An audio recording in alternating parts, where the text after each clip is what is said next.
Family life turned into a nightmare when the daughter-in-law and the mother-in-law ended up under the same roof. The bruises on her body became more and more noticeable, but her husband stubbornly refused to see the obvious. When she tried to show him the marks left by his mother's hands, he irritably snapped, "Leave me alone with your problems." That was when the woman realized she would have to rely only on herself. Hello, dear listeners. I'm glad to welcome you to my channel. Today I present to you a new and interesting story. Enjoyed listening. Dinah noticed that her mother-in-law had started pressing herself against her too closely about 6 months after the wedding. At first, these were small things. Linda Boris would come in without calling, check the refrigerator, comment on every purchase. Then the complaints became more serious. The mother-in-law believed that Diana didn't clean enough, cooked poorly, washed Tim's clothes incorrectly, and most importantly spent too much money on herself. A cream for tooth. Linda Boris held the jar at arm's length, as if it were a dead mouse. Are you out of your mind? Tim earns $50,000, and you buy yourself a cream for $2,000? Diana worked as a manager at a small company and earned $45,000, but her mother-in-law stubbornly pretended that the daughter-in-law was living off her son's neck.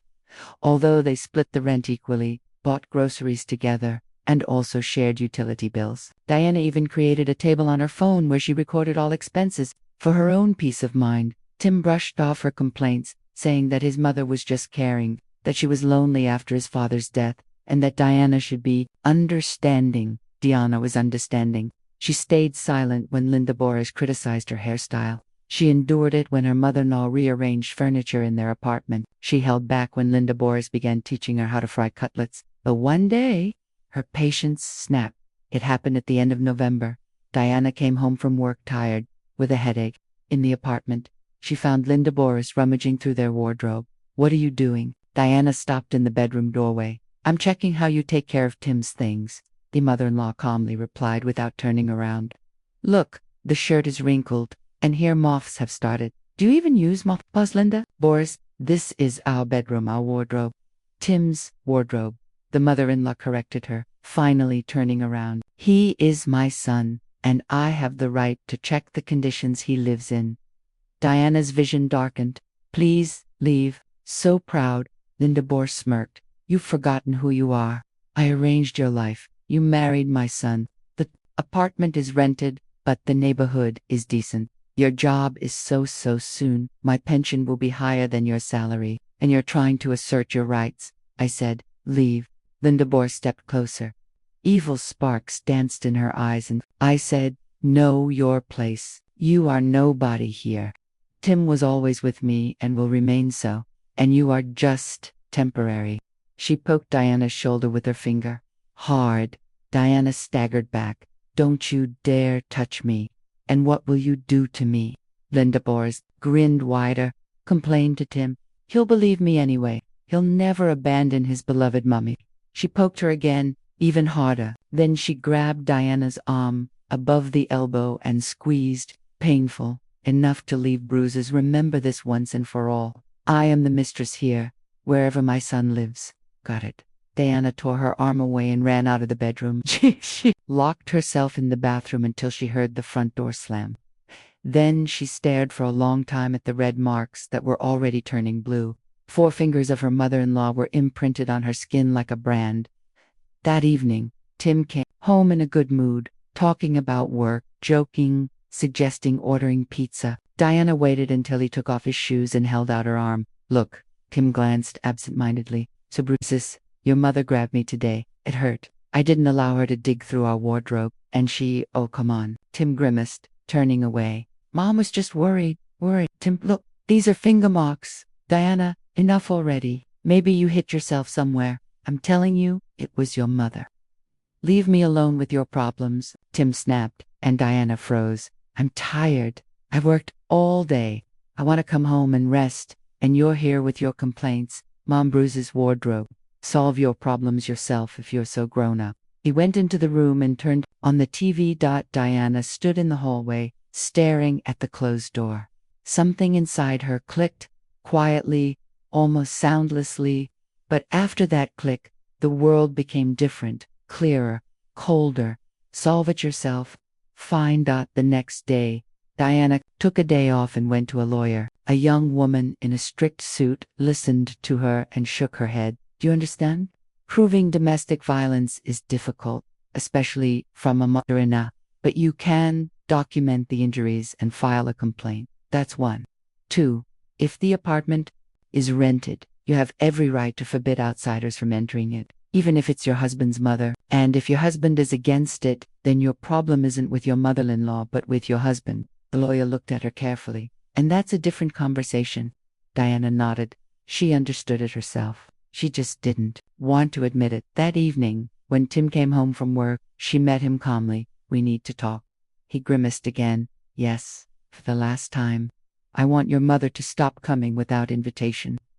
She doesn't have keys, but the concierge lets her in because she knows she's your mother. I'll ask the concierge not to do that anymore. Tim stared at her. Are you out of your mind? That's my mother. And this is our apartment. I pay half the rent. I have the right to personal space. Diana, what are you even talking about? Mom just cares about us. She hit me. Tim, she didn't hit you. He waved his hand. So what if she grabbed you accidentally? Women always make a mountain out of a molehill. Accidentally. Diana felt the cold inside her again. So, do you think that's normal? Mom was always hot-tempered, but she loves me and you too, by the way. You just don't understand her, I see. Diana nodded. Then I'll solve my problems myself. Just like you suggested. He didn't catch the threat in her voice, just waved her off and went to the kitchen. For the next 2 weeks, Diana acted methodically. First, she went to the trauma center, where the bruises were documented and a certificate issued. Then she filed a police report. Linda Boris received an official warning. In case of a repeated incident, a fine was threatened. Linda Boris called Tim hysterically. He came home pale with rage. What have you done? He yelled from the doorway. How dare you file a complaint against my mother? Very simply, she hit me. I went to the police. The law is on my side. What law? That's my mother. So what? She has the right to beat me? She didn't beat you. You made it all up. I have a certificate from the trauma center with photos one to see. Tim was silent, breathing heavily. Then he said more quietly, but every word landed like a blow. If you don't withdraw the complaint, I'll file for divorce. Diana looked at him for a long time, at the man she had lived with for almost 2 years, whom she thought she loved. But now she saw a stranger in front of her, a boy who never grew up, who ran to his mother and hid behind her skirt at every problem. Okay, she said, file. He didn't expect that.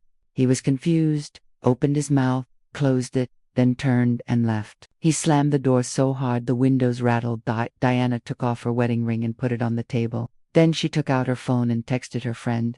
Can I stay with you for a few days? The divorce was finalized quickly. There was no joint property, no children. Diana derogated from the rented apartment. Tim stayed there alone. A month later, she rented a small one-room apartment on the outskirts, cheaper but hers. No uninvited guests, no hysterics. No others' judgments. Closing parenthesis. Linda Boris tried to call her in for a conversation. She called, wrote messages, even once waited near her workplace. Diana passed by without stopping. The mother grabbed her sleeve. You've destroyed the family, she hissed. Because of you, my son is suffering. Diana freed her sleeve and looked at her with such cold calmness that Linda Boris stepped back. Your son is an adult man, Diana said, evenly. Or he would have been if you hadn't kept him on a short leash all his life. Now, he's completely yours. Enjoy. 6 months later, Diana learned through mutual acquaintances that Tim had moved back in with his mother. The rented apartment was too expensive for him. Paying $25,000 a month alone was hard. Linda Boris was happy. Her son was close again, under her wing. She could once again control his every step, check his pockets, decide what he would eat for dinner. 3 months later, it became known that Tim tried to date a girl. Linda Boris gave her such treatment that the relationship didn't last even a month. The girl ran away without even saying goodbye.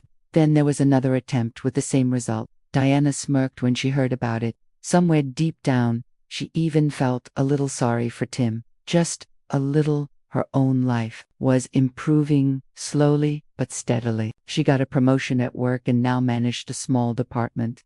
Her salary increased to $65,000. She rented a bigger apartment in a decent area.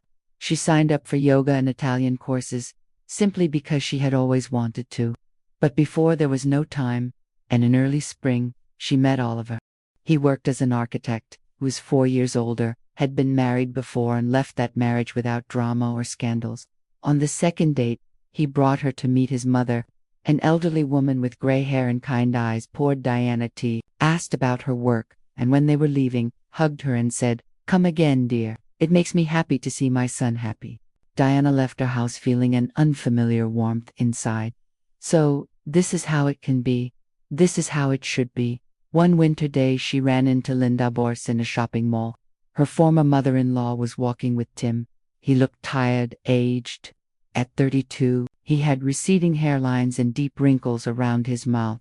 Linda Bors was saying something to him, tugging his sleeve, pointing at a display case. Diana walked past without stopping. But Linda Bors noticed her. She froze and turned pale.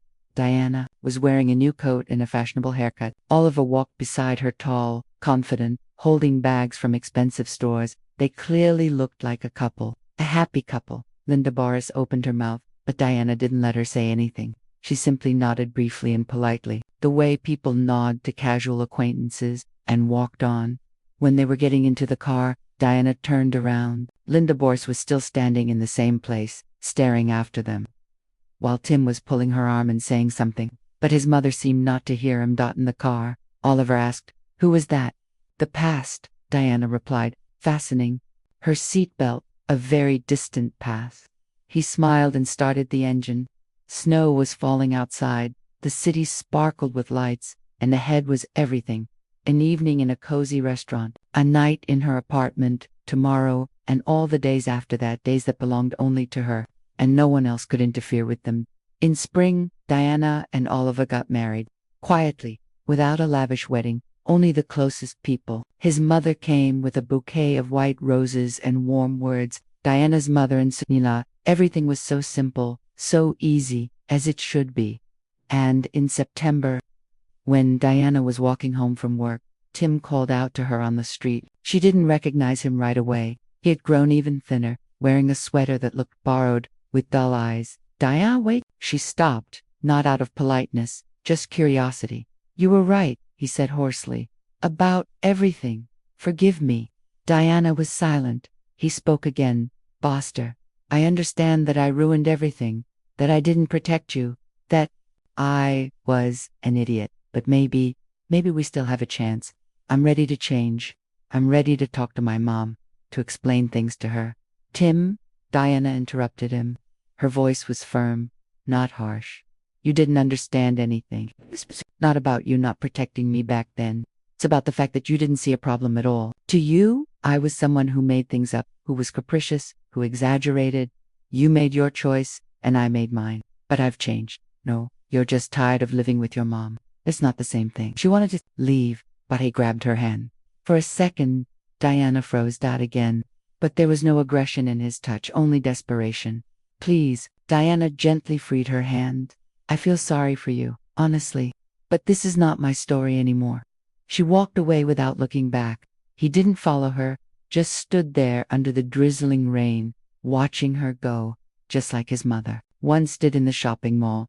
That evening, Diana told Oliver about the encounter. He listened and hugged her. "Was it hard?" "No," Diana shook her head. "Not at all. It's strange. I don't even feel anger. Just emptiness, as if it happened to someone else." "Because it really was someone else." Oliver said, "You're no longer the Diana who endured bruises and waited for protection. You're different now." She pressed closer to him. Yes, she was different. And she solved her problems exactly the way she needed to, not for someone else, not against someone, but for herself. And in a two-room apartment on the outskirts, Linda Bors was setting the table for dinner and calling her son. Tim came out of his room, the same room he had lived in as a teenager, among old posters and textbooks. They sat across from each other, ate in silence, each thinking their own thoughts.